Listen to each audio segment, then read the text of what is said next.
जहां मेरे गोविंद के लाडले वैष्णव बैठ जाएं,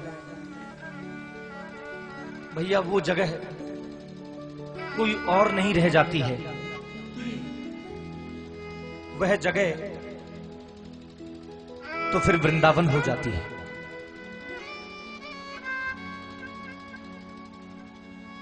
तो आप सब लोग यहां विराजे हैं,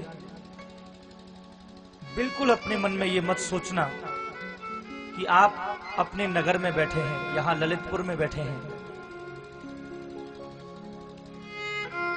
भैया अपने हृदय को वृंदावन बना लोगे तो टेढ़ी टांग वाला बांके बिहारी रास रचाएगा वहां।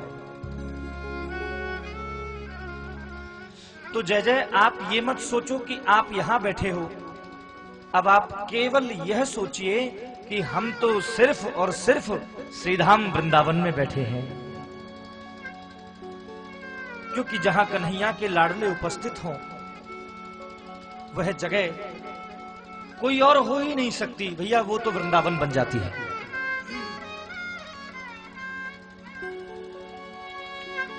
तो ऐसे पुनीत अवसर पे, ऐसे पवित्र मास में, कार्तिक का पावन महीना है, थोड़ी थोड़ी सर्दी भी आ गई है, झीनी सी चंदरिया ओढ़ के सॉल वॉल सब थोड़ी थोड़ी, अभी थोड़ा थोड़ा गर्मी भी है, लेकिन आप लोग यहां विराजते हैं। कितना अच्छा मौसम है, कितनी अच्छी सुविधाओं से आपको कथा श्रवणार्थ मिल रही है। लाभ उठाइए, लूटिए इसको। ना लूट पाओगे तो फिर मुझसे मत कहना कुछ रह गया था, कुछ बाकी था, कुछ छूट गया था। हमारे ब्रज के तो एक संत कह रहे थे कि भैया किसी श्रोता से भागवत का एक शब्द भी छूट जाए तो उसे समझना चाहिए कि न जाने मैंने कितने बड़े खजाने को छोड़ दिया, वंचित रह गया उस संपत्ति से मैं। क्योंकि भागवत सच्चे मायनों में यद वैष्णवानाम धनम, वैष्णवों का परम धन है भागवत कथा। कल की कथा में मैं आप सबसे चर्चा कर रहा था, आपको जानकारी दे रहा था।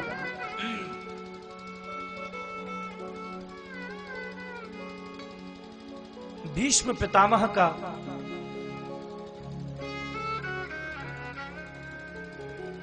अपने देह को त्याग करके गोविंद के धाम में वो गए,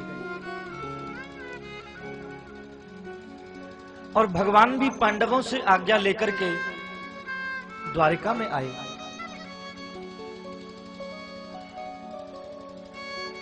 अर्जुन भी भगवान के संग गए थे, अर्जुन भी ठाकुर जी के संग ही गए थे। क्योंकि भैया बच्चा चाहे कितना भी बड़ा हो जाए, जो उससे बड़े लोग होते हैं उसको हमेशा छोटा ही समझते हैं। बच्चा कितना भी समझदार हो जाए, कितना भी मैच्योर हो जाए, लेकिन अपने से बड़ा भाई या तो फिर माँ या तो फिर पिताजी, उनको ये लगा रहता है ये अभी छोटा ही है, लाला है, भाई बच्चा है, ये क्या जानता है। तो युधिष्ठिर जी का कन्हैया के प्रति जो भाव है वो एक बच्चे की तरह है। श्री कृष्ण के साथ अर्जुन को भेजा, जाओ अर्जुन, देखना कन्हैया से कोई रास्ते में कोई गड़बड़ ना हो, रक्षा करना। जो दुनिया की रक्षा करते हैं उनकी रक्षा तुम क्या करवाओगे। अर्जुन को साथ में भेजा।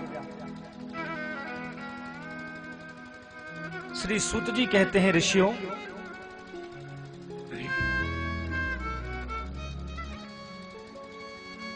आज हस्तिनापुर में युधिष्ठिर को अपशकुन होने लगे। बड़े बड़े बुरे संकेत हो रहे हैं। आहा, युधिष्ठिर ने भीम को बुला लिया। भीम इधर आना, जरा सुनो, इधर आओ। जी दादा। भीम, यार कुछ अच्छा नहीं लग रहा है, मेरा मन कुछ अशांत हो गया है, कुछ अच्छा नहीं लग रहा है भीम। बहुत अपशकुन हो रहे हैं मुझे। मैं गौशाला में जाता हूं तो मुझे देख करके गाय रो रही है।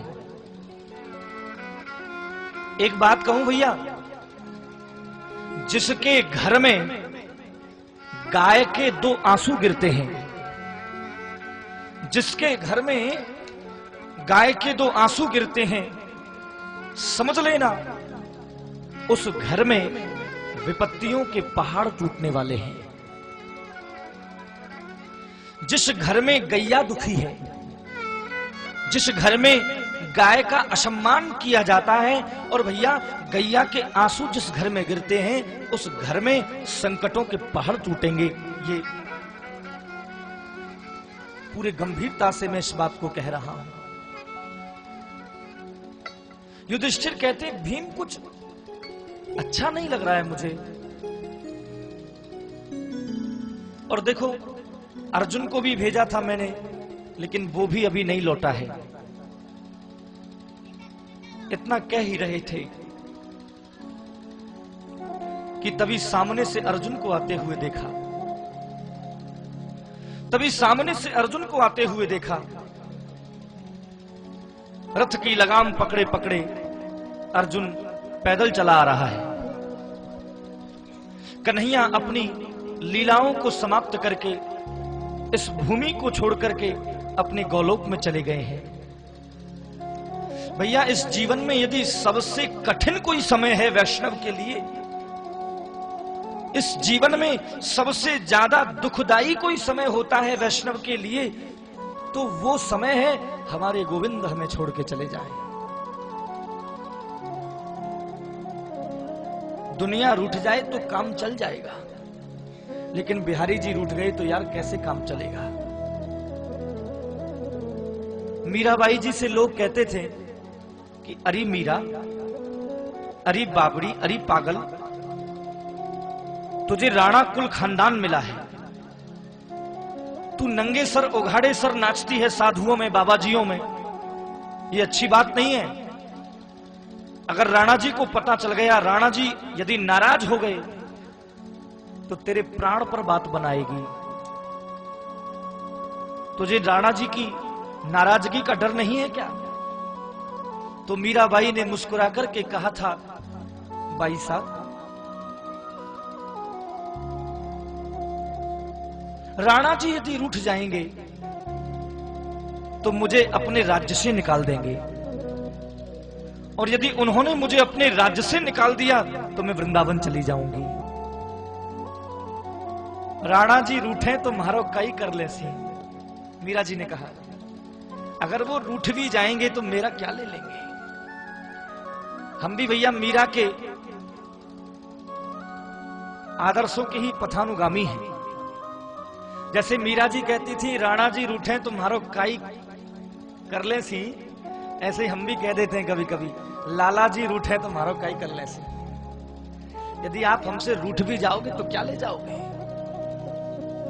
या आप हम पर रीझ जाओगे तो क्या दे जाओगे।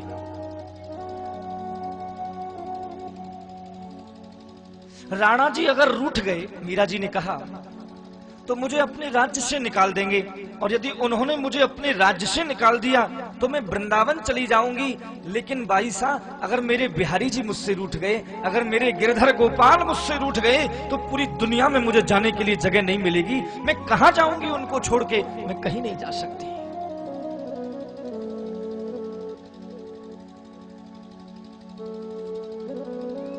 अर्जुन की आंखों में आंसू हैं। चले आ रहे हैं अर्जुन।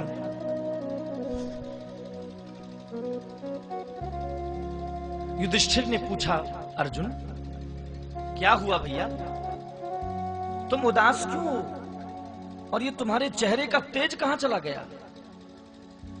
एक बात कहूं, चेहरे का तेज केवल 3 परिस्थितियों में जाता है। हमारे महापुरुष कहते हैं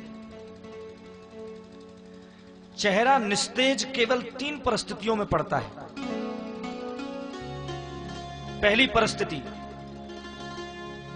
गैया का वध यदि गलती से भी हो जाए तो चेहरा निस्तेज हो जाता है, चेहरे पर तेज नहीं रहता है, प्रकाश नहीं रहता है।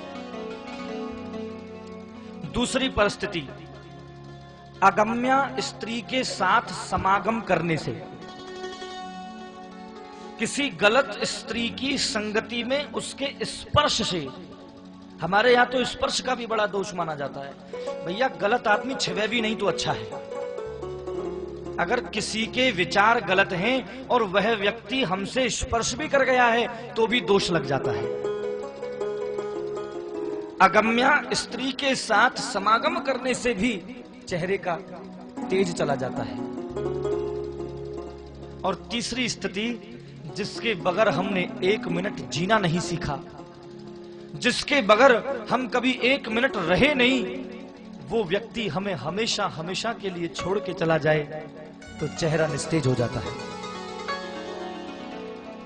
अर्जुन, क्या हुआ भैया? हमारे कन्हैया ठीक तो हैं? द्वारकाधीश ठीक तो हैं? अर्जुन की आंखों में आंसू आ गए। कैसे बताएं कि हे बड़े भैया, जिन जिन का नाम लेकर तुम कुशलता पूछ रहे हो, अब उनमें से कोई नहीं रहा है। हमारे गोविंद ने हमें छल लिया है बड़े भैया। श्री कृष्ण हमें छोड़ के चले गए हैं। और जो ही अर्जुन ने कहा कि कन्हैया हमें छोड़ के चले गए, आहा,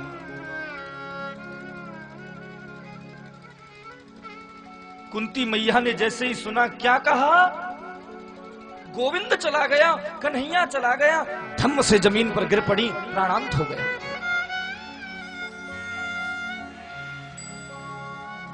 इसे भक्ति कहते हैं, इसे दृढ़ता कहते हैं, इसे विश्वास कहते हैं। तुम भक्ति कैसे कर सकते हो? तुम्हें तो रसगुल्ला चाहिए, पेड़ा चाहिए, बर्फी चाहिए, कलाकंद चाहिए, तुम भक्ति कर भी कैसे सकते हो यार? जिसकी जिह्वा तमाम विषय भोगों में लगी रहती है, वो भजन कर भी कैसे सकता है? मैं हमेशा कहा करता हूं, यदि किसी को भजन करना है तो भोजन को सुधारना पड़ेगा। बिना भोजन के सुधार किए आप भजन नहीं कर पाओगे। तुरंत प्राणांत हो गया। अरे कन्हैया नहीं तो क्यों जीना? कृष्ण नहीं तो क्या करेंगे हम जीकर? द्रौपदी भी रसोई में भोजन बना रही थी। पूरे जीवन भर मेरी सखी, मेरी सखी, मेरी बहन जिसने कहा, अरे कन्हैया के प्रेम से जो जिंदगी भर आप्लावित होती रही, श्री कृष्ण का प्रेम जिसको जीवन भर मिलता रहा, आज जैसे ही द्रौपदी ने सुना, चीख पड़ी। क्या कहा? चीर पूरने वाला चला गया, मेरा चीर बढ़ाने वाला चला गया, वो टेढ़ी टांग वाला सावरिया चला गया। आहा, समस्त पांडवों ने राजा परीक्षित को गद्दी पर बिठा दिया। बच्चा ही है परीक्षित अभी, और महाप्रयाण कर गए। आदरणीय श्री सूत जी कहते हैं, ऋषियों, परीक्षित का शासन बड़े अच्छे ढंग से चल रहा है। अच्छा, एक बार जोर से बोलो, जय